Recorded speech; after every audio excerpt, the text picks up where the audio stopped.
MTA TV, media syiar Islam. Maaf Ustaz, pertanyaan di luar tema. Seperti yang kita ketahui sekarang ini lagi ada bom bunuh diri. Dan ada seorang tokoh agama yang berkata pintu masuk terorisme itu dari dakwah salaf. Bagaimana kita menyikapinya Ustaz? Nah, yang pertama terkait bom bunuh diri ya.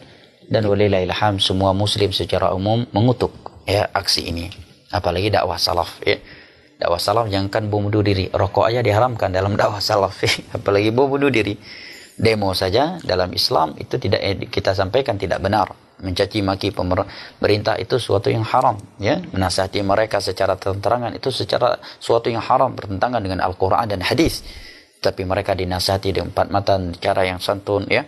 Apalagi bom bunuh diri. Ayat dan hadis yang menerangkan kepada kita hukum bunuh diri secara umum sangatlah banyak. Allah Jalla wa Ala berfirman, "Wala tulqu bi aydikum ila tahlukati wa ahsinu innallaha yuhibbul muhsinin." "Wala taqtulu anfusakum innallaha kana bikum rahima." Janganlah kalian membunuh diri kalian, sesungguhnya Allah Jalla wa Ala mencintai sangat penyayang dan pengasih terhadap kalian ya. Wa may yaqtul mu'mina muta'ammida fajazaa'uhu jahannam khalidan fiha wa ghadiballahu 'alaihi wa la'anahu wa 'adda lahu 'adzaban muhina.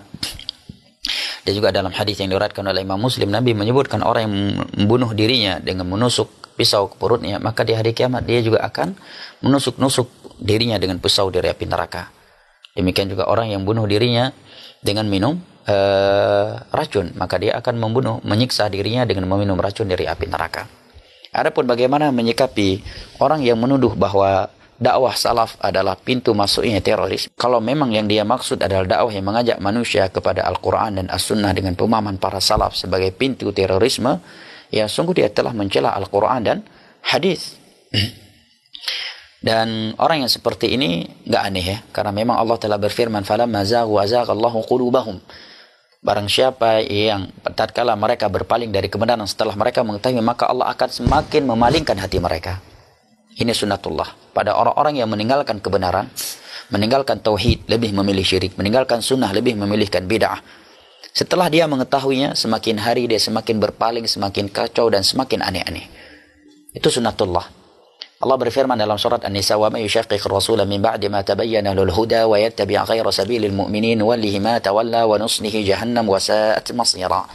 Barang siapa yang menentang jalan ya Rasul setelah jelas baginya petunjuk dan mengikuti selain jalan kaum mukminin, dan kaum mukminin ketika ayat ini turun adalah mereka para sahabat Nabi sallallahu alaihi wasallam, maka kami akan palingkan ia kemanapun ia berpaling. Oleh karena orang yang seperti itu semakin hari semakin parah.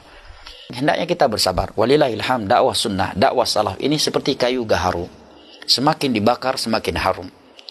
Ya.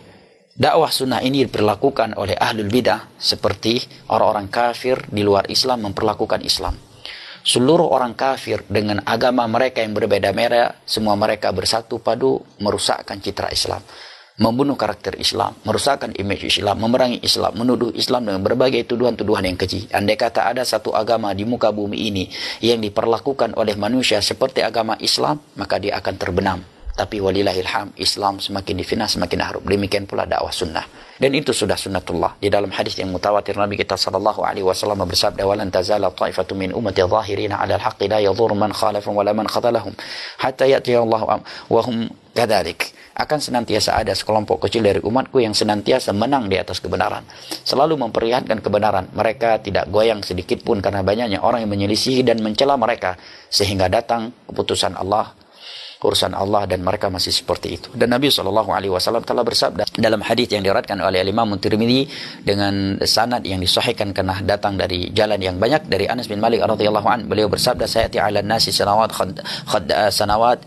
zamanun as-sabiru fihim 'ala din kal qabidhi 'ala al-jamr." Akan datang suatu masa nanti di mana orang yang benar-benar berpegang teguh dengan prinsip-prinsip agamanya akan merasakannya seperti menggenggam bara api. "Lil 'amilil wahidi minhum ajru 50 rajula." Kemudian Nabi memberikan berita gembira dalam hadis Abi Hurairah, pahala satu orang dari mereka seperti 50 orang para sahabat Nabi sallallahu alaihi wasallam. Hendaknya kita bersabar.